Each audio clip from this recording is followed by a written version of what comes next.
Royal education চ্যানেলে সবাইকে স্বাগত জানিয়ে শুরু করছি আজকের বাংলা ক্লাস। আজ বাংলা ক্লাসে আমরা কি আলোচনা করব?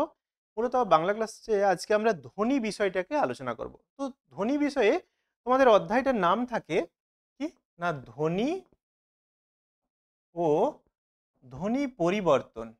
ধ্বনি পরিবর্তন। কিন্তু ধ্বনি ও ধ্বনি পরিবর্তন অধ্যায়টার নাম হলেও আমরা আজকে মূলত আলোচনা করব কি ধ্বনি বিষয় নিয়ে। কারণ ধ্বনি ধ্বনির ভাগগুলো আলোচনা করতে আমাদের যথেষ্ট টাইম লাগবে, তাই ভিডিওটা যাতে খুব বড় না হয় তাই প্রথমে ধ্বনি আলোচনা করব এবং অন্য একটা ভিডিওতে আমরা ধ্বনি পরিবর্তন নিয়ে আলোচনা করব। তো দেখো, এই যে ধ্বনি ধ্বনি পরিবর্তন আমরা অনেক ক্লাসেই পেয়ে থাকি, কিন্তু মূলত আজকের ক্লাসটা আমরা কাকে না 8 এবং 9কে, বিশেষ করে 9কে কেন্দ্র করে আমরা এই ক্লাসটা করব। তো দেখো, ধ্বনি কি জিনিস? ধ্বনি আলোচনা করতে গেলে আমাদের প্রথমে জানতে হবে ধ্বনি কি জিনিস। ধ্বনি কি? না, আমি যদি এই যে আওয়াজ করছি, হাতের তালি, এটা একটা আওয়াজ, এটাও ধ্বনি। কিন্তু কিন্তু এই ধ্বনি ব্যাকরণে আলোচনার বিষয় নয়। তাহলে ব্যাকরণে আলোচনার বিষয় কি? যদি গরু ডাকছে, পাখি ডাকছে, পাখি গান গাইছে, এই যে যত কিছু আওয়াজ সবই ধ্বনি। আওয়াজ মানেই ধ্বনি। কিন্তু সেই ধ্বনি আমাদের ব্যাকরণে আলোচনার বিষয় নয়। তাহলে ব্যাকরণে আলোচনার বিষয় কি? না, এই যে আমি কথা বলছি, এটাই হচ্ছে, এই ধ্বনিটাই হচ্ছে ব্যাকরণে আলোচনার বিষয়। কি? না, আমরা আমাদের বাকযন্ত্রের সাহায্যে যা কিছু আওয়াজ বের করি সেটাকেই আমরা কি বলবো? ধ্বনি বলবো। তাহলে প্রথম কথা, ধ্বনির সংজ্ঞায় আমরা কি বলতে পারি? না, আমরা বাকযন্ত্রের সাহায্যে যা কিছু আওয়াজ বের করি তাকে আমরা ধ্বনি বলবো। তো আমাকে জানতে হবে বাকযন্ত্রটা কি? বাকযন্ত্র কি? না, এই যে আমরা কথা বলছি, আমাদের গলা, হুম, তারপর ফুসফুস, জিহ্বা, দন্ত, মূর্ধা, তালু, ওষ্ঠ, অধর, এই সমস্ত কিছুই নিয়ে কিন্তু আমাদের বাকযন্ত্র, প্রত্যেকটাই কিন্তু আমাদের বাকযন্ত্রের এক একটা অংশ। তাহলে কথা বলার যে যন্ত্র সেগুলোই বাকযন্ত্র। আমি যদি কোনো একটা অঙ্গকে বাদ দিই, আমরা কথা বলতে পারবো? আমাদের যদি জিহ্বা না থাকে, জিভ যদি না থাকে, তাহলে আমরা কথা বলতে পারবো না। আমাদের যদি দাঁত না থাকে, তাহলে আমরা পরিষ্কার উচ্চারণ করতে পারবো না। ঠোঁট যদি না থাকে, ওষ্ঠ, অধর এগুলো যদি না থাকে, কথা বলতে পারবো না। আবার যেখান থেকে বাতাস আসছে সেটাও যদি না থাকে বা কণ্ঠ না থাকে, তাহলে উচ্চারণ করতে পারবো না। তাহলে প্রত্যেকটা জিনিসকে কে কোন যন্ত্র? না, বাকযন্ত্র সাহায্য করে। কোন শব্দটা উচ্চারণ করতে গেলে, কোন ধ্বনিটা উচ্চারণ করতে গেলে কোথায় বাধা পাবে এবং কোথায় বাধা পেলে সেটা সঠিক উচ্চারণ হবে, সেটা সেই যন্ত্রগুলো ঠিক করে দেয়। তাহলে আমরা ধ্বনি কাকে বলবো? না, আমরা বাকযন্ত্রের সাহায্যে যা কিছু আওয়াজ বের করি তাকে আমরা কি বলবো? ধ্বনি বলবো। আর আমরা জানি ধ্বনি কত রকমের। এই ধ্বনি কত রকমের? না, ধ্বনি হচ্ছে দু রকম। এক কি? এক স্বরধ্বনি, আর দুই হচ্ছে কি? ব্যঞ্জন ধ্বনি। তাই তো? স্বরধ্বনি আর ব্যঞ্জন ধ্বনি। তো স্বরধ্বনি আর ব্যঞ্জন ধ্বনি দু রকমের ধ্বনি। তাহলে আরেকটা জিনিস আমাদের তার আগে জানা দরকার, ধ্বনি আর বর্ণের মধ্যে পার্থক্য কি? আমরা স্বরবর্ণ বলি, স্বরধ্বনি তো আমরা চোখে দেখতে পাই না, আমরা ধ্বনি কানে শুনি। আর বর্ণ কি করি? বর্ণ চোখে দেখতে পাই। অর্থাৎ ধ্বনির যেটা লিখিত রূপ, এই যে ধ্বনি আমি লিখে দিচ্ছি, ও একটা ধ্বনি। ধরো তোমাকে কেউ মারলো, এক থাপ্পড় মারলো, তুমি কি করলে? আহ করে উঠলে, অর্থাৎ তোমাকে লাগলো, তখন তুমি আ করলে। এই যে আ করলে, আ ধ্বনি। কিন্তু যখনই তুমি সেটা লিখে প্রকাশ করবে, আহ, তখন সেটা কি হয়ে যাবে? তখন সেটা হয়ে যাবে বর্ণ। তাহলে পরিষ্কার ভাষায় আমরা কি কি জানলাম? এক হচ্ছে ধ্বনি কাকে বলে, ধ্বনি কয় প্রকার কি কি, এবং ধ্বনির আর বর্ণের পার্থক্যটা কি। তিনটে প্রশ্ন আমরা জানলাম। ধ্বনি কাকে বলে? না, আমি লিখছি এখানে কি, ধরো কি কি প্রশ্নগুলো আমরা পেলাম দেখো। এক হচ্ছে সংজ্ঞা। সংজ্ঞা, আমরা ধ্বনির সংজ্ঞা পেয়েছি, ধ্বনি কাকে বলে। দুই হচ্ছে শ্রেণী বিভাগ। শ্রেণী বিভাগ। তিন হচ্ছে ধ্বনি ও বর্ণের পার্থক্য। তাহলে ধ্বনি বর্ণের পার্থক্যটা কি? ধ্বনি বর্ণের পার্থক্য হচ্ছে ধ্বনিকে কানে শোনা যায়, বর্ণকে চোখে দেখা যায়। ধ্বনির লিখিত রূপই হচ্ছে কি? বর্ণ। এবারে চলে আসছি, এই যে স্বরধ্বনি ব্যঞ্জনধ্বনি বললাম, এই স্বরধ্বনি ব্যঞ্জনধ্বনির ভাগ কি? স্বরধ্বনি কাকে বলবে? না, যে ধ্বনিগুলো উচ্চারণ করতে গেলে কোনো রকম বাধা লাগে না, বাধা পায় না শ্বাসযন্ত্রে, বা যে ধ্বনিগুলো উচ্চারণ করতে গেলে অন্য কোনো ধ্বনির সাহায্য লাগে না, তাকে আমরা কি বলবো? স্বরধ্বনি। তাহলে স্বরধ্বনির সংজ্ঞাও আমরা জানলাম। চার কি? স্বরধ্বনির সংজ্ঞা। স্বরধ্বনির সংজ্ঞা। তাহলে আবার বলছি, যে ধ্বনি উচ্চারণ করতে গেলে অন্য কোনো ধ্বনি সাহায্য লাগে না তাকে আমরা স্বরধ্বনি বলি। এই স্বরধ্বনিকে আমরা বেশ কয়েকটা ভাগে ভাগ করতে পারি। বেশ কয়েকটা ভাগে বলতে মূলত এর মধ্যে সবথেকে যেটা গুরুত্বপূর্ণ প্রশ্ন সেটা হচ্ছে কি? সেটা হচ্ছে মৌলিক স্বরধ্বনি কাকে বলে? মৌলিক স্বরধ্বনি, মৌলিক স্বরধ্বনি। তাহলে মৌলিক সংখ্যা কি? আমরা জানি যে সংখ্যাগুলো ভাঙা যায় না, ঠিক তেমনি ভাবে যে যে ধ্বনিকে ভাঙা যায় না, হুম, তাকে আমরা কি বলবো? মৌলিক স্বরধ্বনি। যেমন কি? বাংলায় মৌলিক স্বরধ্বনি ৭ টা। কি, কি ৭ টা? না, অ, আ, হ্রস্বই, হ্রস্বউ, এ, ও আর এ। এ, এ ও এ। তাহলে কত হলো? ১, ২, ৩, ৪, ৫, ৬, ৭। তাহলে সমান কতগুলো? না ৭ টা। এটা খেয়াল রাখতে হবে যে বাংলায় মৌলিক স্বরধ্বনির সংখ্যা কতগুলো? ৭ টা। কি, কি? ও, আ, হ্রস্বই, হ্রস্বউ, এ, ও, এ। এই ৭ টা হচ্ছে মৌলিক স্বরধ্বনি। এবার আসি যৌগিক স্বরধ্বনি কোনগুলো? যৌগিক স্বরধ্বনি আমরা জানি দুটো। কি, কি যৌগিক স্বরধ্বনি? না, যৌগিক স্বরধ্বনি। যৌগিক স্বরধ্বনি কি? তাদেরকে ভাঙা যাবে। ভাঙলে অন্য ধ্বনি বেরিয়ে আসবে। কি, কি? না, আমি যদি ওই বলি, ওই বা ঔ, এই দুটো কিন্তু যৌগিক স্বরধ্বনি। কেন? না, ওইকে ভাঙলে কি হবে? ও প্লাস হ্রস্বই, ওই। তাই তো? আবার ওকে ভাঙলে ও প্লাস হ্রস্ব, ঔ। তাহলে এই ধ্বনিগুলোকে কি করা যাচ্ছে? ভাঙা যাচ্ছে। এই ধ্বনিগুলোকে কি হচ্ছে? ভাঙা যাচ্ছে না। তো খেয়াল রাখতে হবে বাংলায় স্বরধ্বনির সংখ্যা বেশি হলেও মৌলিক স্বরধ্বনির সংখ্যা হচ্ছে ৭ টি। কি, কি? অ, আ, হ্রস্বই, হ্রস্ব, এ, ও, এ। এই যে তোমরা বলতে পারো এই এ ধ্বনিটি অয়-জফলা আকার। এটা কিন্তু এটা তো আমরা ধ্বনিতে কোথাও লিখি না। তাহলে এটা ধ্বনি এলো কোথা থেকে? না, হ্যাঁ, ঠিক বলেছ। এটা আমরা বর্ণমালায় কোথাও আমাদের লেখা নেই। কিন্তু, কিন্তু এই ধ্বনিটা আমরা ব্যবহার করে থাকি। এটাও একটা স্বরধ্বনি। কখন ব্যবহার করে থাকি? ধরো তোমাকে ধরো তোমার নাম রাম। তোমাকে আমি বলছি, "রাম, তুমি আজ সকালে বিছানা থেকে পড়ে গেছো না ঘুম থেকে উঠতে?" তুমি তখন কি বললে? "অ্যা।" কে বলল? এই যে বলছো, এই টাই কি? টাই হচ্ছে কি একটা মৌলিক ধ্বনি। তাহলে আমরা কি, কি পেলাম? স্বরধ্বনির ভাগগুলোতে কি, কি পাচ্ছি? মৌলিক স্বরধ্বনি পাচ্ছি, যৌগিক স্বরধ্বনি পাচ্ছি। আচ্ছা, তারপর চলে যাই আমি ৩ নম্বর কি? সানুনাসিক স্বর। সানুনাসিক স্বর। সানুনাসিক স্বর কোনগুলো? যে স্বরধ্বনিগুলো উচ্চারণ করতে গেলে শ্বাসবায়ু মুখ দিয়ে যা নির্গত হবে তার থেকে বেশি নাক দিয়ে নির্গত হয় তাকে আমরা কি বলবো? সানুনাসিক স্বর বলে। যেমন তোমাকে একটা বলি, ধরো বাঁশ। কি শব্দ? না, একটা শব্দ বলছি বাঁশ। এই যে বাঁশ, ব ব শব্দটার সঙ্গে আমরা কি উচ্চারণ করছি? আ। তবেই তো বাঁ। ব যোগ আ। এই যে অয়ে চন্দ্রবিন্দু আকার আ, এই আ যে বলছি এটাই কিন্তু কি স্বর? না, সানুনাসিক স্বর। বোঝা গেল? এ হচ্ছে সানুনাসিক স্বর। এবার আসি হ্রস্বস্বর। হ্রস্বস্বর। হ্রস্বস্বর কি? না, যে স্বরধ্বনিগুলো উচ্চারণ করতে অপেক্ষাকৃত কম সময় লাগে তাকে আমরা কি বলবো? হ্রস্বস্বর বলবো।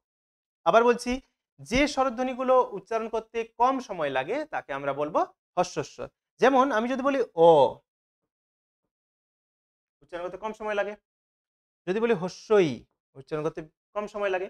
কিন্তু আমি যদি বলি দীর্ঘই আ বা দীর্ঘই, তখন কি হবে? বেশি সময় লাগবে। তাই এগুলোকে কি বলবে? এগুলোকে বলবে দীর্ঘস্বর। হলো? তাহলে হ্রস্বস্বর কোনগুলো? যে স্বরধ্বনি উচ্চারণ করতে কম সময় লাগে তাকে বলবো হ্রস্বস্বর বা সহজে উচ্চারণ হয়। আর যে স্বরধ্বনিগুলো উচ্চারণ করতে গেলে শ্বাসবায়ু বেশি নির্গত হয় বা বেশি সময় লাগে তাকে আমরা বলবো দীর্ঘস্বর। যেমন আ বা দীর্ঘই, এইগুলো। আচ্ছা, এবার আসি, এই যে স্বরধ্বনিগুলো আমরা উচ্চারণ করছি, উচ্চারণের স্থান অনুযায়ী স্বরধ্বনিগুলো একরকম হয়ে থাকে। কি, কি?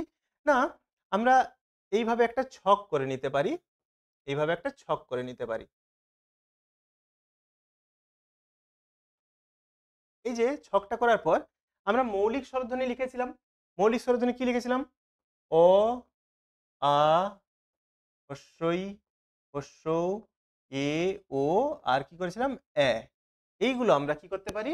এইগুলো আমরা এখানে লিখতে পারি। তো কিভাবে লিখতে পারি? না দেখো শুরুটা করব আমরা এখান থেকে, এইখান থেকে কি অ, এখানে লিখব অ, এখানে লিখব আ, মনে থাকবে। শুরুটা আমরা করলাম এখানে অ এবং এখানে আ, ও আ হয়ে গেল। তারপর কি হস্যই, হস্য, এ, ও, আর এখানে হবে এ। হলো। এই যে ছকটা করলাম, এই যে ছকটা করলাম, এই ছক অনুযায়ী আমরা বুঝতে পারবো যে কোন ধ্বনিটা কি রকম ভাবে উচ্চারিত হচ্ছে, কোন ধ্বনিটা কি রকম ভাবে উচ্চারিত হচ্ছে। কেন না এই যে অংশটা এটাকে আমরা কি বলবো, উচ্চ বলবো। কি বলবো, উচ্চ বলবো। এটাকে আমরা কি বলবো, উচ্চ বলবো। তাহলে উচ্চর একেবারে নিচে যেটা আছে এটাকে আমরা কি বলবো, নিম্ন বলবো। নিম্ন বলবো। এদিকেও তেমনি কি হবে,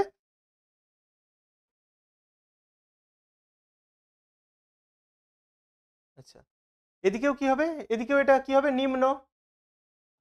তাহলে এটা উচ্চ, এটা নিম্ন। তাহলে উচ্চের কাছে কি হবে, উচ্চ মধ্য, উচ্চ মধ্য। এখানে নিম্নের কাছে কি হবে, এটা কি হবে, নিম্ন মধ্য। ঠিক এদিকেও সেই রকম, এটা হবে নিম্ন মধ্য, নিম্ন মধ্য, আর এটা কি হবে, উচ্চ মধ্য, উচ্চ মধ্য। এবারে আসি এই দিকটা, এদিকটা কি সম্মুখ, এদিকটা কি পশ্চাৎ। তাহলে এদিকে আমরা লিখতে পারি সম্মুখ, সবগুলোই সম্মুখ, সবগুলো প্রত্যেকটাই, এদিকে সবগুলো সম্মুখ। আবার এই দিকের প্রত্যেকটা কি, এদিকের প্রত্যেকটা কি পশ্চাৎ, সবগুলো পশ্চাৎ, তাই তো। তাহলে এই যে ধ্বনিগুলো, এই 7টা ধ্বনি কোথায় আমাদের, কোন জায়গাতে বাকযন্ত্রের কোথায় উচ্চারিত হয় সেটা আমরা কিন্তু এখানে বুঝতে পেরে যাব। যে হস্যই ধ্বনিটি, আমাকে যদি কেউ বলে যে হস্যই ধ্বনিটি, এমন প্রশ্ন আসতে পারে হস্যই ধ্বনিটি উচ্চ না নিম্ন, তখন কি বলতে হবে, উচ্চ। হস্যই সম্মুখ না পশ্চাৎ, তখন কি বলতে হবে, সম্মুখ। এখানে ট্রিক্স এটাই যে এই ছকটা করার পর তোমরা কি করবে, এই যে 7টি মৌলিক স্বরধ্বনি, এই 7টি মৌলিক স্বরধ্বনি শুরু করতে হবে এখান থেকে, অ আ হলো অ আ, তারপরে এখান থেকে হস্যই হস্য, এ ও এ, এই গেল আমাদের স্বরধ্বনির ভাগ। আর ডিটেলসে ব্যাখ্যা করছি না, কারণ এটা অনেক বড় হয়েছে। মূলত এই জিনিসগুলো জানলেই তোমাদের যথেষ্ট। তাহলে এটা আমি স্বরধ্বনি এখানে শেষ করলাম। এবার আসি ব্যঞ্জন ধ্বনিতে। ব্যঞ্জন ধ্বনিতে কি না, ব্যঞ্জন ধ্বনি আমরা বলতে পারি, যদি প্রথম কথা হচ্ছে আমাদেরকে একটা বর্গগুলোকে ভাগ করে নিতে হবে। ব্যঞ্জন বর্গ কি না, ক বর্গ, চ বর্গ, ট বর্গ, ত বর্গ, প বর্গ। এই যে ক চ ট ত প, এর প্রত্যেকটাই এক একটা করে কিন্তু কি না বর্গ। ক দিয়ে কি আছে না, ক খ গ ঘ ঙ। দেখো এটা আমি ও আ তোমাদের শেখাচ্ছি না, এটা এটা লেখার পর কত সহজে তোমরা প্রত্যেকটা প্রত্যেকটা ভাগ ব্যঞ্জনধ্বনি শিখে যাবে। তোমরা দেখতে থাকো একটু। দেখো আমরা ছোটবেলায় যখন বর্ণপরিচয় পড়তাম তখন কি করতাম, আমরা ভাবতাম যে বর্ণপরিচয় বইয়ের হয়তো পৃষ্ঠার শেষে জায়গা কম বলে হয়তো ক থেকে ঙ পর্যন্ত লিখেছে, ক খ গ ঘ ঙ 5টা। কিন্তু না, সেটাতেও সেটাতেও কিন্তু সেই বইটাতেও ছোট্ট বই হতে পারে, কিন্তু সেখানেও বাংলা বর্গকে ভাগ করা হয়েছে, বাংলা ব্যাকরণকে মেনে চলা হয়েছে। বুঝতে পারছো কতটা ইন্টারেস্টিং। দেখো চ বর্গে কি, চ, ছ, বর্গের জ, ঝ, ইয়। টতে কি, ট, ঠ, ড, ঢ, মূর্ধন্য, ত, থ, দ, ধ, দন্তন্য, প, ফ, ব, ভ, ম। দেখো এই যে বর্গগুলোকে আমি সাজিয়ে দিলাম, এই বর্গের একটা জিনিস জানবে, এই যে শেষ বর্ণগুলো হচ্ছে কি নাসিক্য ব্যঞ্জন। কি নাসিক্য ব্যঞ্জন, এগুলোকে বলবে নাসিক্য ব্যঞ্জন। কেন, এই যে উ ইয় দন্তন্য মূর্ধন্য ম যতগুলো আমি উচ্চারণ করছি সবগুলো আমাদের কি নাক দিয়ে শ্বাসবায়ু বেশি নির্গত হচ্ছে। মূলত দেখো আমরা যখন কার্টুন ভিডিও দেখি না, তখন আমরা দেখতে পাই ভূত পেতনিরা আওয়াজ করছে কোথায় না, বাঁশ ঝোপে, ওখান থেকে ভূত পেতনিরা ডাকছে, কি ডাকছে, এই তোকে আমি খাবো আয়। তো এই যে নাকি সুরে ডাকা, নাকি সুরে ডাকতে গেলে কোনগুলো, এই ধ্বনিগুলো আমরা ব্যবহার করে থাকি। তাই এগুলোকে কি বলবো, নাসিক্য ব্যঞ্জন। আচ্ছা এবার আসি অল্প প্রাণ কোনগুলো, না প্রতি বর্গের প্রথম ও তৃতীয়, ধ্বনিগুলোকে আমরা কি বলবো?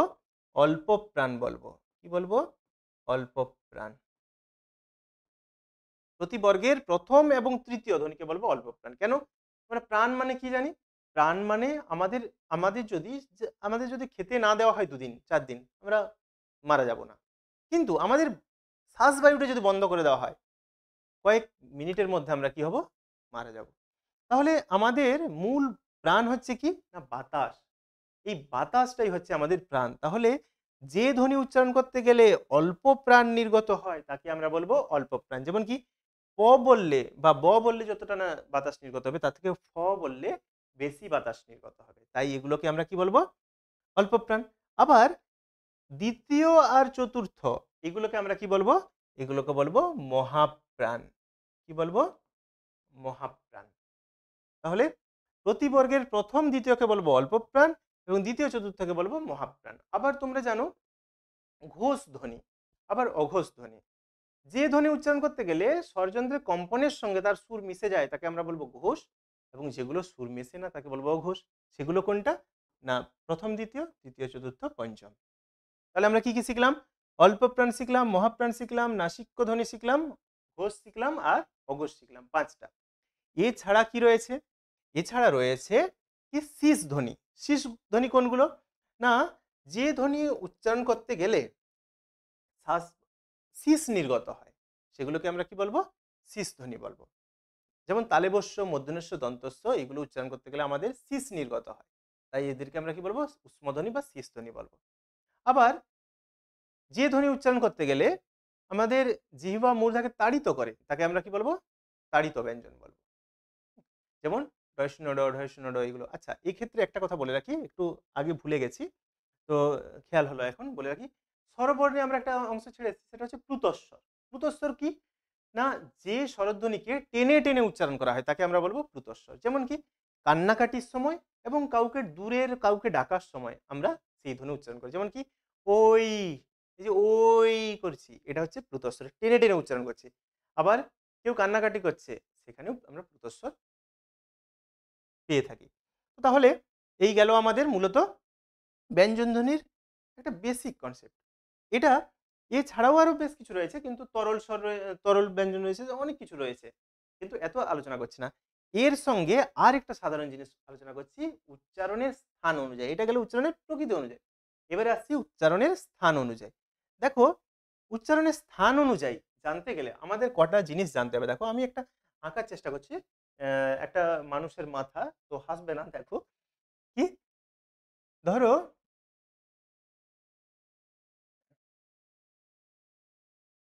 এটা একটা মানুষের মাথা। তো আমি এটা এইভাবে মানুষের মাথা করে দিতে পারি। তো ঠিকঠাক হয়নি। কিন্তু দেখো জিনিসটা দেখো। কি? আমরা জানি এটাকে কি বলবো আমরা? এটাকে বলবো কণ্ঠ, তাই তো? কণ্ঠ, তাই তো? এটা কণ্ঠ। কণ্ঠ অর্থাৎ কি? গলা আমাদের। আচ্ছা। এই যে অংশটা নিচেরটা, আমাদের যে নিচের ঠোঁট আমরা ঠোঁট দুটোকে ঠোঁট বলছি। কিন্তু একটা জিনিস জানো? দুটোকে কিন্তু ঠোঁট বলে না। কোনটাকে ওষ্ঠ কোনটা অধর? ওপরেরটাকে আমরা বলবো ওষ্ঠ এবং নিচের যে আমাদের ঠোঁট যেটা সেটাকে আমরা কি বলবো? অধর। তাহলে এই ওষ্ঠ আর অধর মিলে আমরা কি বলতে পারি? ওষ্ঠ বলতে পারি। এটা গেল তাহলে কণ্ঠ, এটা গেল কি? ওষ্ঠ। আচ্ছা এটা কি? নাসিকা। নাসিকা। আচ্ছা তোমাদের ১ম এ আমি বলছিলাম না বাকযন্ত্র, এগুলো কিন্তু এক একটা বাকযন্ত্র। তারপর দেখো এই যে এই জায়গাগুলোতে আমাদের কি থাকবে? আমাদের থাকবে দাঁত। তাহলে কি এটা? দন্ত। দাঁতের একটু উপরে কি থাকবে? তালু। কি থাকবে? তালু। তালুরও আরো উপরে কি থাকবে? মূর্ধা। কি থাকবে? মূর্ধা। তাহলে এই ব্যাপারটা তোমাদের ক্লিয়ার হলো? কি, কি দেখো? মানুষের মাথার একটা অংশ কি কণ্ঠ, গলা, একটা অংশ ওষ্ঠ, ওধর মিলে হচ্ছে ওষ্ঠ, নাসিকা, দন্ত, তালু এবং মূর্ধা। ওই যে আমি ক থেকে ম পর্যন্ত আগে আগে যেটা তোমাদেরকে দেখালাম, এই যে বর্গগুলো দেখো, এই যে ক থেকে ম পর্যন্ত, ক থেকে ম পর্যন্ত এই যে টোটাল 25টি ব্যঞ্জন বর্ণ। এই 25টি ব্যঞ্জন বর্ণ উচ্চারণ করতে গেলে আমাদের শ্বাসবায়ু কোথাও না কোথাও বাধা পায়। শ্বাসবায়ু কোথাও না কোথাও বাধা পাবেই পাবে। তো তো যেখানে বাধা পায় সেই অনুযায়ী আমাদের কিন্তু উচ্চারণ স্থান অনুযায়ী নাম হয়ে থাকে ব্যঞ্জন বর্ণগুলো, ব্যঞ্জন ধ্বনিগুলো। দেখো আমি বলতে পারি কণ্ঠ ব্যঞ্জন। কি ব্যঞ্জন? কণ্ঠ ব্যঞ্জন, তাই তো? তাহলে কণ্ঠ ব্যঞ্জন কোনগুলো? কণ্ঠ ব্যঞ্জন কোনগুলো? না, ওই যে আগে বর্গ করলাম, বর্গতে দেখেছো ক বর্গের যতগুলো, ক বর্গের যতগুলো, এই যে ক, খ, গ, ঘ, এগুলো সব কি? এগুলো সব কণ্ঠ ব্যঞ্জন। কেন? শ্বাসবায়ু এই স্থানটাতে বাধা পায়, এই স্থানটাতে লাগে ক, খ, এইখানেই আমাদের জিহ্বার গোড়ার অংশটা কি করে এখানে বাধা দেয়। আমরা তো বাঙালি, তাই অতি সহজে আমরা উচ্চারণ করতে পারি, কিন্তু একটা ইংরেজকে দিয়ে তুমি ক বলাবে, দেখবে ওর উচ্চারণটাতে আমরা বুঝতে পারবো এইখানে শ্বাসবায়ুটা বাধা পাচ্ছে। তাই এগুলোকে আমরা কি বলবো? কণ্ঠ ব্যঞ্জন। আচ্ছা, আমি আমি তোমাদের দেখিয়েছিলাম ওখানে একটু আগেই যে বর্গের ভাগগুলো, তো বর্গগুলো দেখো এখানে দেখলেই বুঝতে পারবে যে প্রত্যেকটাতে কিভাবে বর্গ হয়, বর্গ অনুযায়ী কিভাবে নামগুলো হচ্ছে, খুবই সহজ। দেখো, আচ্ছা, ক বর্গের পরে আমরা কি করেছিলাম? চ বর্গ। তাহলে আমি যদি এখানে লিখি চ, ছ, বর্গের জ, ঝ, সেটা কি বর্গ হবে? দেখো আমি যদি বলি চ, চ বললে কোথায় লাগছে? জিহ্বা আমাদের কোথায় লাগছে? তালুতে লাগছে। চ বললে কোথায় লাগছে? তালুতে, তালু। অর্থাৎ দাঁতের একটু ওপরের অংশে আমাদের কি লাগছে? চ, ছ। জিভটা ভালো করে উচ্চারণ করে দেখো। জিহ্বা কোথায় লাগছে? না দাঁতের একটু ওপরে টাচ করছে। চ, ছ। তাই এটাকে আমরা কি বলবো? এটাকে আমরা বলবো তালব্য ব্যঞ্জন। কি বলবো? না তালব্য ব্যঞ্জন। বোঝা গেল? তাহলে যে ধ্বনি উচ্চারণ করতে গেলে জিহ্বা তালু স্পর্শ করে তাকে আমরা কি বলবো? তালব্য ব্যঞ্জন। তারপরে কি? ক, ক, চ, তারপরে কি? ট, ট, ঠ, ড, ঢ, এইগুলো তো? তাহলে ক, চ, ট, তারপরে কি? ত বর্গের আমরা পেয়েছি, তারপরে প বর্গ। ত, থ, দ, ধ, দন্তন্য, প, ফ, ব, ভ, ম। আমি ডবল লিখে নিলাম কেন? বারবার ফিরে ফিরে দেখার থেকে আগের পেজে এখান থেকে দেখতে আমাদের সুবিধা হবে। দেখো, তাহলে ট বললে কি হচ্ছে? দেখো, চ বললে জিহ্বা যেখানে টাচ করছিল, যেখানে ছুঁয়ে যাচ্ছিল, ট বললে জিহ্বা আর একটু ভেতরে টাচ করছে। কোথায়? চ বললে যেখানে লাগছিল তালু, তার থেকে আরেকটু ভেতরে কি আছে? মূর্ধা, মূর্ধাতে লাগছে এখন। তাহলে এই বর্ণগুলোকে আমরা কি বলবো? মূর্ধন্য ব্যঞ্জন বলবো। কি বলবো? মূর্ধন্য ব্যঞ্জন বলবো। কেন? না এগুলো উচ্চারণ করতে গেলে জিহ্বা মূর্ধা স্পর্শ করছে, তাই একে আমরা কি বলবো? মূর্ধন্য ব্যঞ্জন বলবো। আচ্ছা, এবার আসি ত, থ, দ, ধ, দন্তন্য। দেখো, ত বর্গের ধ্বনিগুলোকে কি তুমি নিজে উচ্চারণ করো, নিজেই বলতে পারবে। কি? ত, ভালো করে উচ্চারণ করো। ত, থ। এই যে ত বলছো, জিহ্বা কোথায় লাগছে? দাঁতে লাগছে। দেখো, তুমি জিহ্বাটাকে দাঁতে না টাচ করিয়ে তুমি ভেতরে ঢুকিয়ে বলতে পারবে ত? কখনোই পারবে না। তাহলে জিহ্বা যখন দাঁতে স্পর্শ করে তখন তাকে আমরা কি বলি? তখন তাকে আমরা বলি দন্ত ব্যঞ্জন। কি বলি? দন্ত ব্যঞ্জন, তাই তো? তারপর কি? দেখো, প, ফ, ব। এখানে দেখো আমরা বুঝতেই পারছি না জিহ্বা কোথায় লাগছে, কিন্তু একটা জিনিস খেয়াল রাখবে, ওষ্ঠ অধরকে স্পর্শ করছে, ওপরের ওষ্ঠ নিচের অধরকে স্পর্শ করছে। তাহলে যে ধ্বনি, যে ব্যঞ্জন ধ্বনি উচ্চারণ করতে গেলে ওষ্ঠ অধরকে স্পর্শ করে তাকে আমরা কি বলবো? তাকে আমরা বলবো ওষ্ঠ ব্যঞ্জন। কি বলবো? ওষ্ঠ ব্যঞ্জন। তাহলে পরিষ্কার হলো? দেখো এখানে আমরা 5টা জিনিস দেখে নিলাম। কি কি? উচ্চারণের স্থান অনুযায়ী যেগুলো আমাদের কণ্ঠে বাধা পাচ্ছিল, শ্বাসবায়ু, তাকে আমরা বলবো কণ্ঠ ব্যঞ্জন। যেগুলো আমাদের দাঁতে স্পর্শ করছিল সেগুলোকে আমরা বলবো দন্ত ব্যঞ্জন। যেগুলো আমাদের তালু স্পর্শ করছিল সেগুলোকে বলবো তালব্য ব্যঞ্জন। এবং যে ব্যঞ্জন ধ্বনি উচ্চারণ করার সময় জিহ্বা মূর্ধা স্পর্শ করছিল তাকে বলবো মূর্ধন্য ব্যঞ্জন। যে ব্যঞ্জন ধ্বনি উচ্চারণের সময় ওষ্ঠ অধরকে স্পর্শ করছে তাকে আমরা কি বলবো? ওষ্ঠ ব্যঞ্জন। তাহলে এখানের 5টা পরিষ্কার, ক্লিয়ার তোমাদের কাছে? বুঝতে কোনো অসুবিধা নেই? যদি বুঝতে অসুবিধা হয় তোমরা কমেন্ট বক্সে জানিও, আমি আবার ভিডিও বানাবো এটা নিয়ে। ঠিক আছে? আশা করছি তোমাদের বুঝতে সমস্যা হবে না। তাহলে এখানে ব্যঞ্জন ধ্বনির 5টা করলাম। একটু আগেই আমি তোমাদের বুঝিয়েছিলাম কি? না ব্যঞ্জন ধ্বনির উচ্চারণের প্রকৃতি অনুযায়ী। দেখো এখানেও আমরা প্রায় 5টা মতো করে নিয়েছি। 5টা নয়, এখানে আরো বেশি বলেছি, কিন্তু লিখেছিলাম 5টা। তাই না? তো এই ছিল আজকের ভিডিও। যদি ভালো লাগে, এতক্ষণের একটা ভিডিও যদি সম্পূর্ণ দেখে থাকো, নিশ্চয়ই কাজে লেগেছে। এই ভিডিওটাকে একটা লাইক দিয়ে চ্যানেলটিকে সাবস্ক্রাইব করে দিও। ধন্যবাদ।